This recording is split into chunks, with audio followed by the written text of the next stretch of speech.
Amigos míos, bienvenidos a bordo de este viaje de historias. Y hoy vamos a hablar sobre una criatura muy extraña, para algunos diabólica, para otros prehistórica, para otros extraterrestre. Pero de esto vamos a hablar después de invitarlos para que compartan y comenten estos contenidos con sus amistades alrededor de una buena taza de café. Los invito a que se suscriban en mi canal de YouTube, que es Néstor Armando Alzate, y lógico, este es mi canal oficial. Si en efecto les gustan estos contenidos, denle me gusta. Activen la campanita para recibir notificaciones y recuerden que también tenemos a disposición de ustedes nuestra línea de WhatsApp 310-692-0672 y allí me pueden escribir los comentarios que ustedes deseen y hacerme los aportes que a bien tengan. Pues decía que esta criatura de la que vamos a hablar, para muchos pudo ser una criatura diabólica, para otros podría ser prehistórica, para otros podría ser extraterrestre. Para todos los gustos hay descripciones. Y lógicamente que esto se tiene que basar en los antecedentes a lo largo de la historia. Cuando yo era pequeño, para mí, era un sortilegio leer las Mil y una noches. Y especialmente me gustaba un personaje que es Simbad el Marino. Simbad el Marino para mí yo creo que es de los más maravillosos de cuantos aparecen en las Mil y una noches. Y particularmente me gustaba aquel episodio en la que el ave Roc lo rapta y se lo lleva. Yo pensaba cómo sería uno ir al lomo de un ave, digámoslo de esa manera. Y me permitía volar mi fantasía. Y se sabe que a lo largo de la historia han existido muchísimas apariciones, algunas muy míticas, como el caso de aquella águila enorme, que cada noche o cada día descendía sobre el vientre de Prometeo atado a una roca en el Cáucaso y se le comía todas las entrañas, y por la noche las vísceras regeneraban. Una ave mítica. Y en muchas culturas estas aves algunas veces tienen, seres voladores que tienen formas de serpiente, que las tenemos en muchísimas culturas, regularmente asociada con dioses y con monstruos demasiado terroríficos. Yo no creería que se queda en ese terreno, pero hay testimonios palpables, comprobables, de, por ejemplo, águilas que han raptado niños. Y no se crea que mucha distancia en el tiempo, en los años 70, en Estados Unidos, a un niño llamado Marlon Lowe lo atrapó un águila enorme. Y la mamá y los vecinos que estaban ahí empezaron a gritar y el águila tal vez se asustó, soltó el niño, afortunadamente no le pasó nada. A otro llamado Jamie Kenney, también en Estados Unidos, le pasó lo mismo. Un águila enorme que al desplegar las alas da una envergadura de unos 3 metros.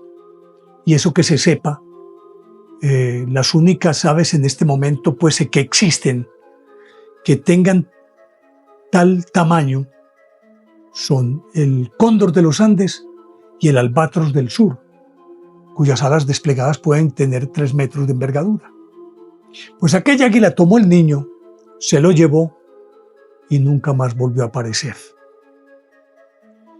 Y en una población brasileña, y es como la otra cara de la moneda, Oricobo, también un ave enorme cogió a un niño, lo levantó y se lo llevó. Todo el mundo empezó a gritar. El ave fue, lo llevó, paseó con él, la gente lo vio como daba vueltas y de pronto regresó y lo puso suavemente en el suelo. Y uno diría, ¿por qué? Si se supone que un ave de estas características no está sino en función de supervivencia, es decir, lo que coge es una presa potencial. No se va a poner a pasear un niño, no, es una presa potencial.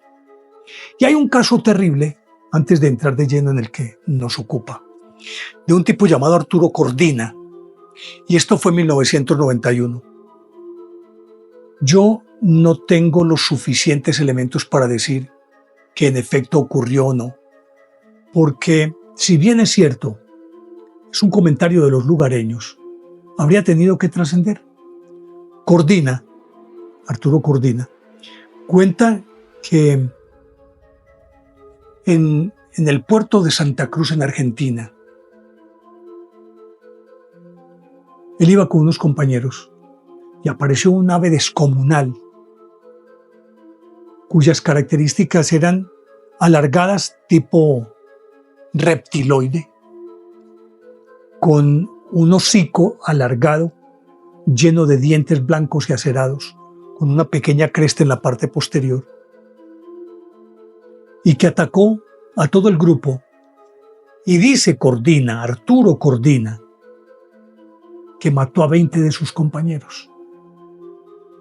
Yo este dato lo tengo ahí, pero sí me concedo cierto beneficio de la duda, porque esa habría tenido que ser una noticia a nivel mundial, y si se supone que fue en un instante tan cercano en el tiempo, tendríamos que habernos enterado. Y yo voy a investigar más y los invito para que lo hagan. Se llamaba Arturo Cordina. Eso fue en el puerto de Santa Cruz, en Argentina. Esos son los datos que tengo. Con esto lo que quiero decir es que miren ustedes que en Inglaterra, por ejemplo, y en los mismos Estados Unidos, han sido vistos extrañas criaturas con cuerpo de hombre, humanoides, pero con características de murciélago, de cabezas en forma de murciélago. Algunos hablan de cabeza parecida a la de un asno, que emiten unos bip bip,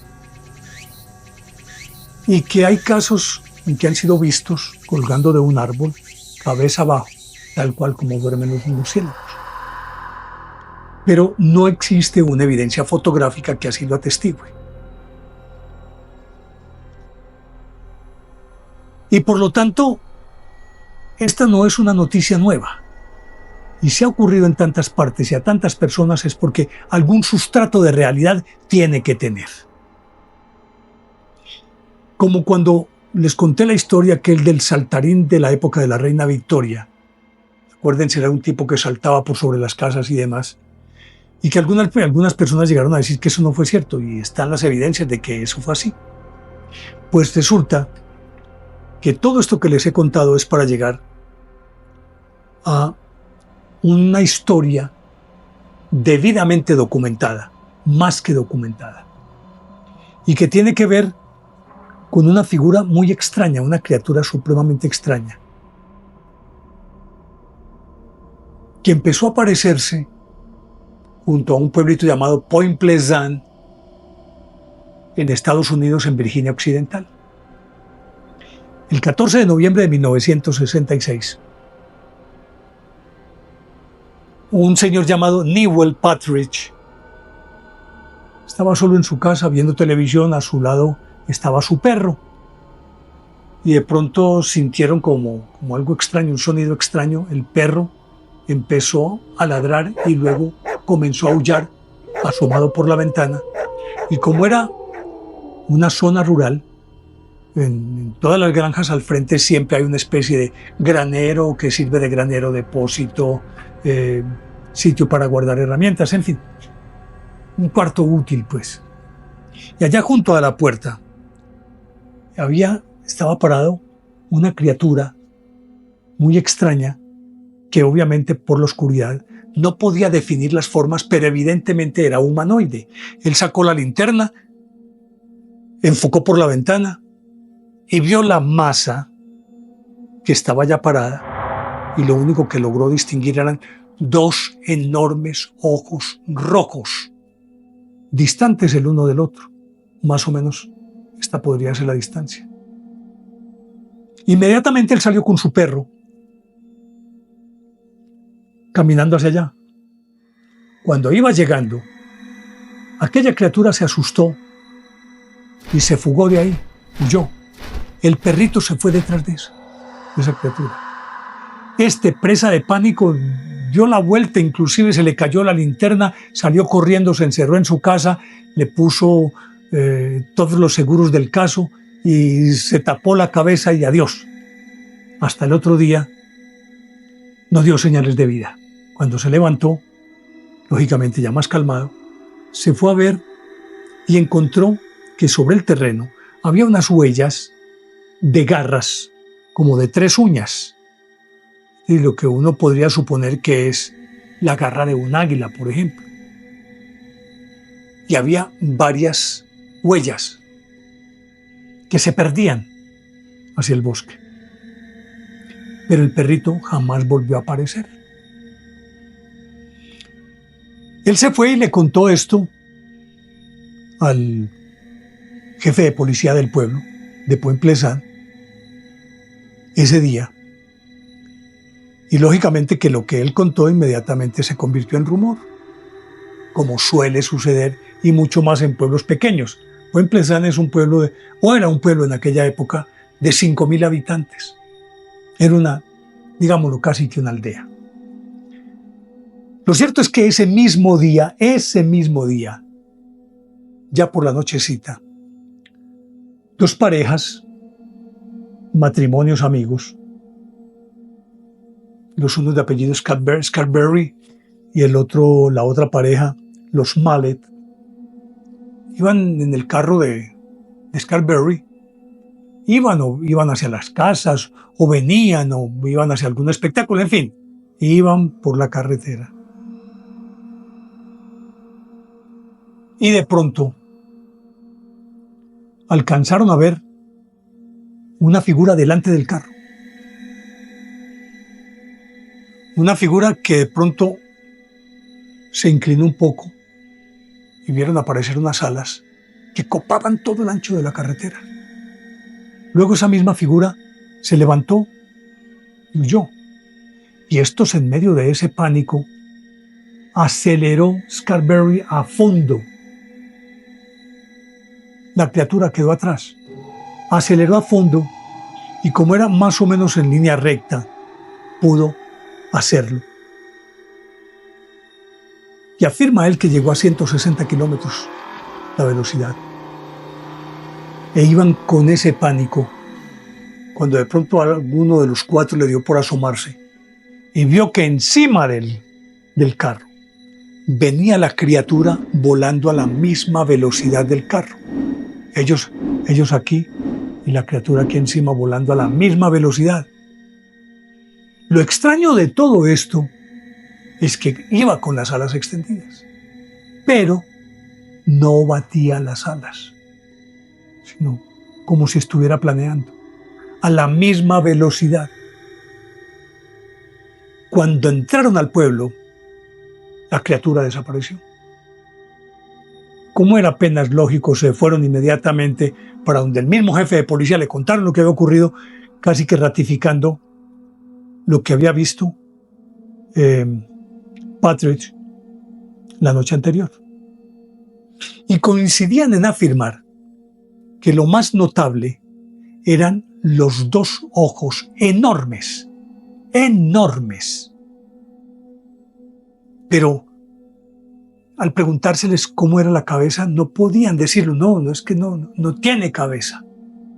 No se le ve la cabeza. Sino que los ojos enormes parecían estar alojados como a la altura de los hombros, como a esta distancia. Y detrás unas alas enormes, como aquí en la base de las alas, como en los hombros. Ahí tenían los ojos. Y en eso coincidieron Partridge y los 2 matrimonios, Scarberry y los Mallet.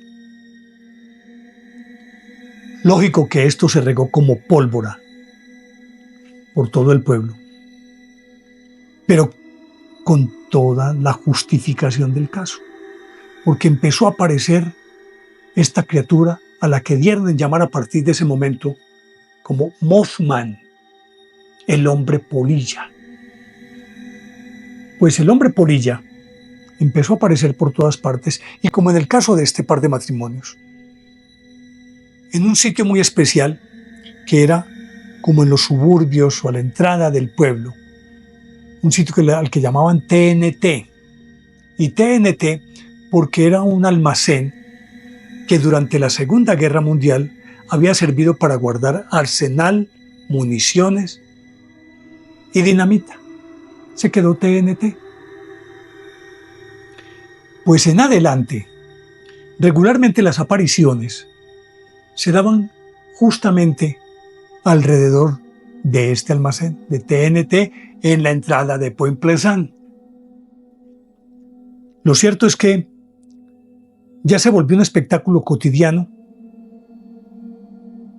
y se llega a afirmar que muchos lugareños iban con la idea preconcebida o con la expectativa de poder observar a Mothman, el hombre polilla.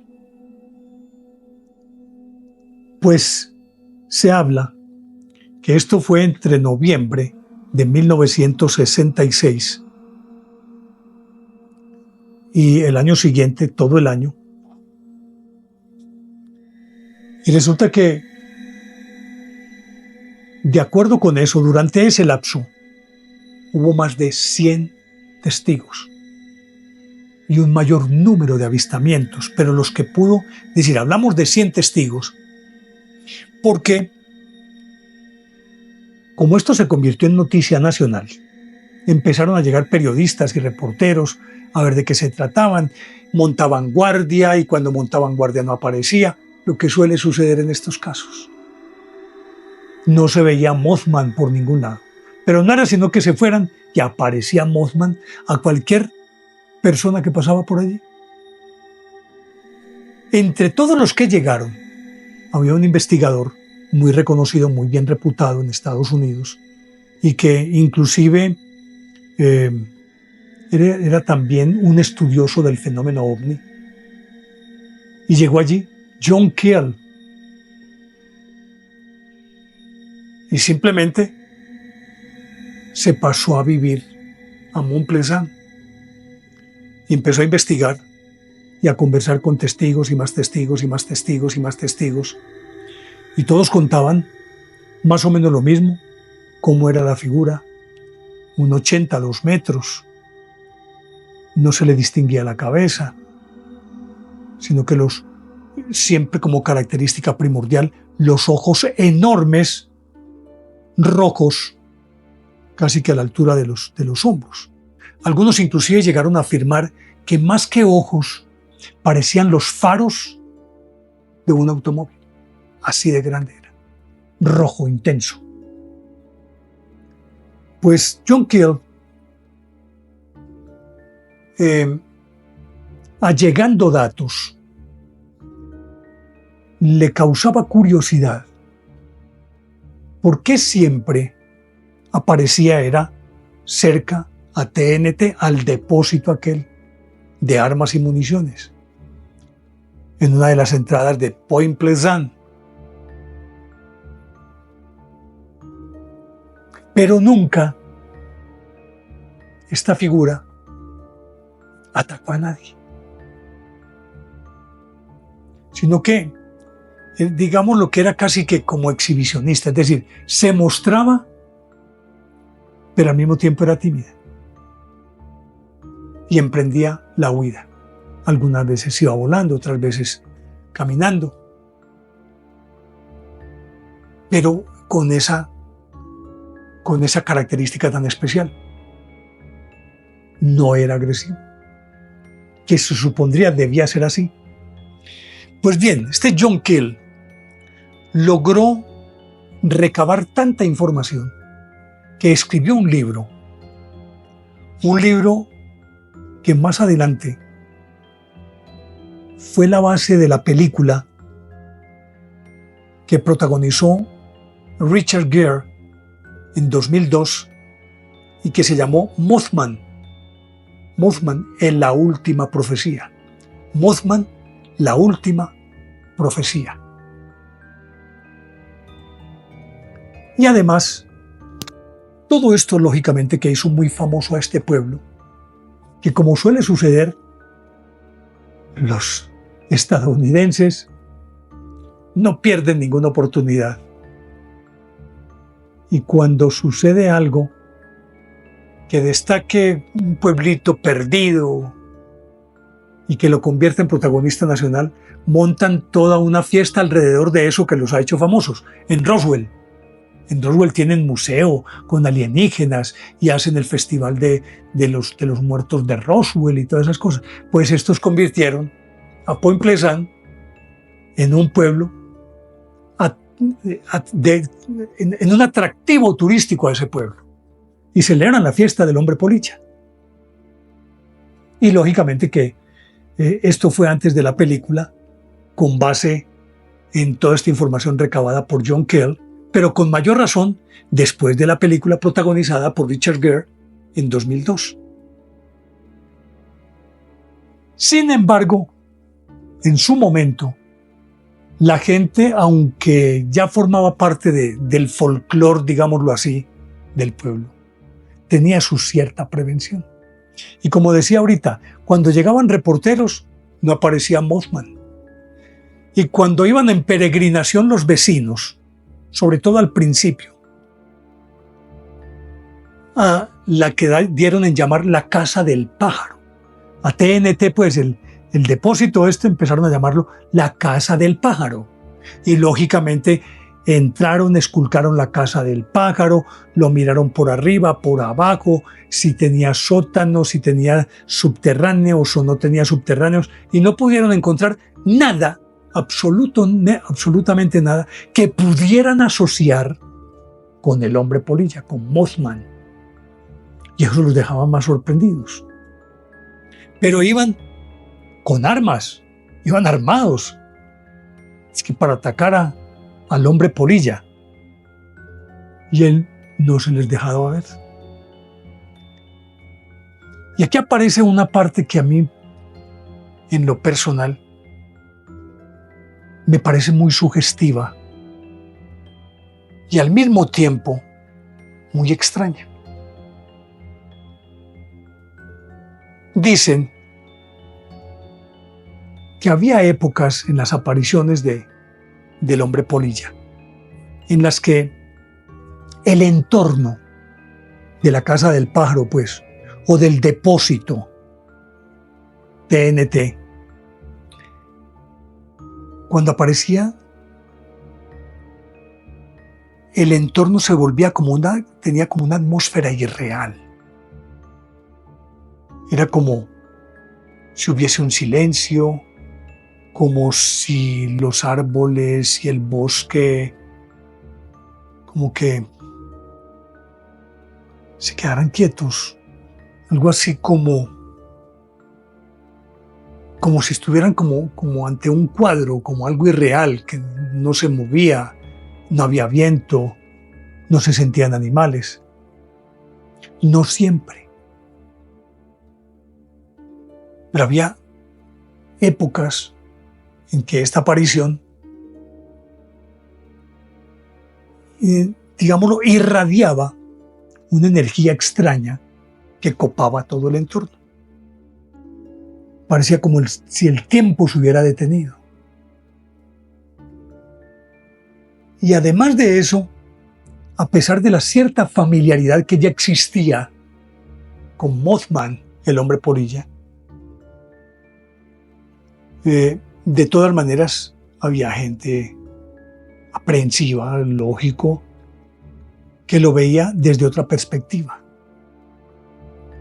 Inclusive decían que a veces parecía no tanto esa criatura un animal, sino más bien un espectro o un extraterrestre. Ni modo de decir que en aquella época podrían llegar a pensar en un robot, aunque pues de robótica sabemos que existió a lo largo de toda la historia de la humanidad, aunque en aquella época le dijeran autómatas. Inclusive hay un contenido que ustedes van a disfrutarlo mucho sobre eso. Que pudiera ser un robot, que para entonces ya se trabajaba en robótica como la conocemos hoy. Pero no. La parte sorprendente es que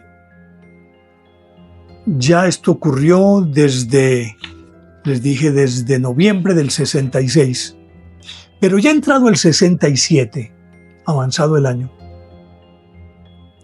en Point Pleasant y en las casas de alrededor, no en todas, pero sí en buena parte de ellas, comenzaron a suceder fenómenos extraños, como por ejemplo de poltergeists, objetos que se movían, que se caían solos, televisores que se prendían y se apagaban, luces a las que le ocurría lo mismo, pocillos que cambiaban de un sitio a otro. Fenómeno típico de poltergeists. Y no en una ni en dos, sino en muchísimas casas en Point Pleasant.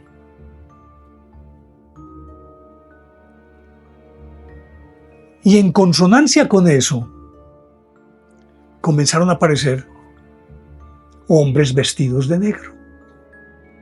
Hombres vestidos de negro que le inquirían a la población que les contaran si habían visto a este sujeto, qué era lo que habían visto, cómo lo veían, qué hacía, que cómo se comportaba. Hombres de negro. Y entonces ya esto tomó un cariz diferente. Ya no es un fenómeno que uno podría asociar con que aquella criatura fuera un relicto o fuera un fósil redivivo de un pterodáctilo, de un monstruo antediluviano. No, sino que ya toma otro cariz que tiene que ver con un aspecto mucho más esotérico y que puede asociarse con fenómenos extraterrestres porque, además, a la par de los hombres de negro preguntando por Mothman, quiénes lo habían visto, cómo lo habían visto, qué hacía, empezaron a aparecer recurrentemente ovnis sobrevolando la zona.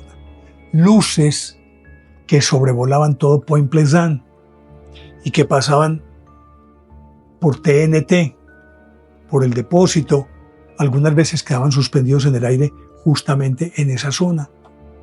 En todo caso, empezaron a rondar luces,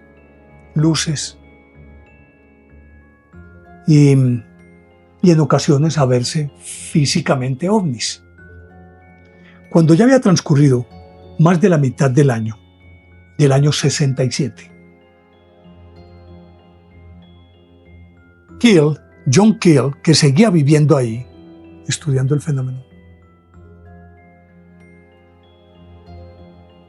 empezó a sentirse muy asediado, no solamente por los hombres de negro, sino por llamadas telefónicas.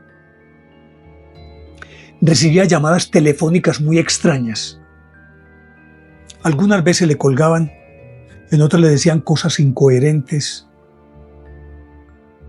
en otras palabras ininteligibles, como si estuvieran tratando de darle algunas claves para desentrañar algún acertijo. Y hasta ahí, pues obviamente que uno se tiene que sentir un momentico, ¿qué pasó aquí? Pero con mayor razón, y ya él se debatía entre si creer o no creer, si ponerlo en conocimiento de todos o no. Las llamadas empezaron a especializarse un poco más en anunciarle o advertirle que muy pronto habría una catástrofe en la zona. Empezaron en esas llamadas a avisarle que iba a haber una catástrofe, que era inminente. Él decía, ¿será producto de mi imaginación? ¿Es mi febrilidad? Tal vez estoy obsesionado con esto. ¿Es cierto esto o no es cierto? Pero ¿y entonces cómo lo compagino con esas llamadas que me hacen? Con las visitas de los hombres de negro, que a él por supuesto también lo visitaron varias veces. Y que como suele suceder, siempre con amenazas veladas, mucho más si él era el cronista que estaba dándole a conocer a todo el mundo este fenómeno. Pero para él, el meollo de todo era, ¿qué hago con esta información? Si yo voy y lo cuento, ¿será que creo un estado de pánico en todo el pueblo? Si lo difundo a nivel nacional, ¿qué va a ocurrir? Pues él lo comentó con el sheriff y con unas cuantas personas que acordaron mantener eso en secreto. Pues ¿cómo les parece que el 15 de diciembre de 1967, a las 5 de la tarde, un puente cercano al que llamaban The Silver Bridge se derrumbó, se vino abajo.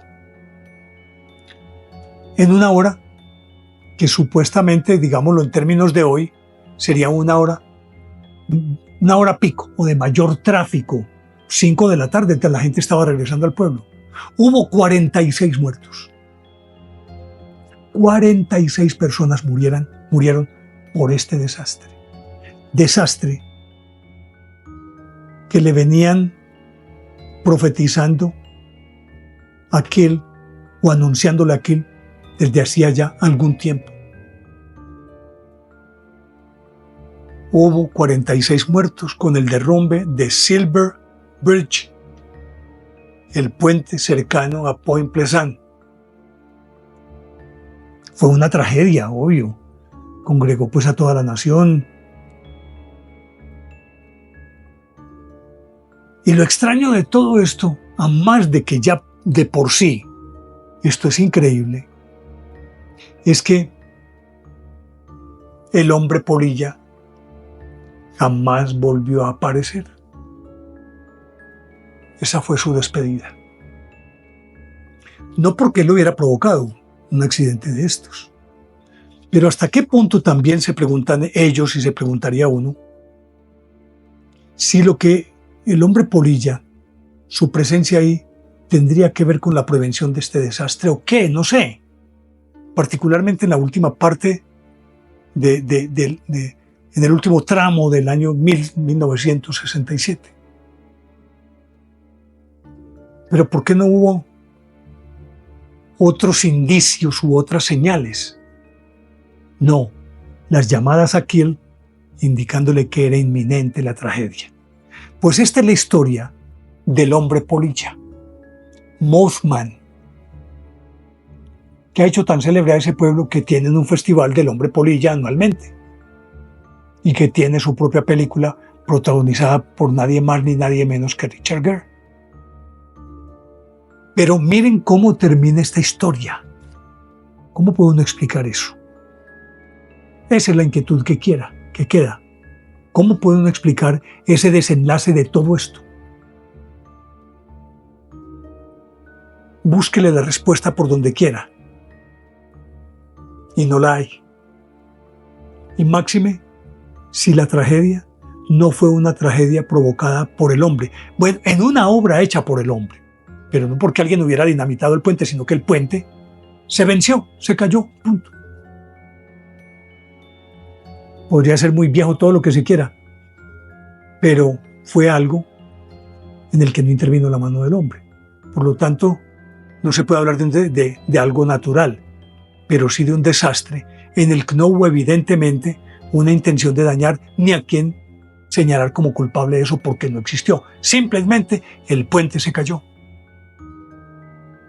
Y lo más increíble de todo es que el hombre polilla jamás se volvió a ver. Nunca más. ¿Qué pasó? No se sabe. ¿Cuál es la explicación de todo esto? No hay respuestas. Espero que si ustedes tienen alguna inquietud, una respuesta o una alternativa me lo hagan saber. Y les dejo la inquietud de siempre.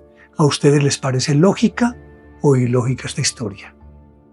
Son ustedes quienes lo deciden. Si les ha gustado este contenido, denle me gusta. Activen la campanita para recibir notificaciones y los espero en el próximo viaje de historias, que con seguridad va a ser fascinante. Chao.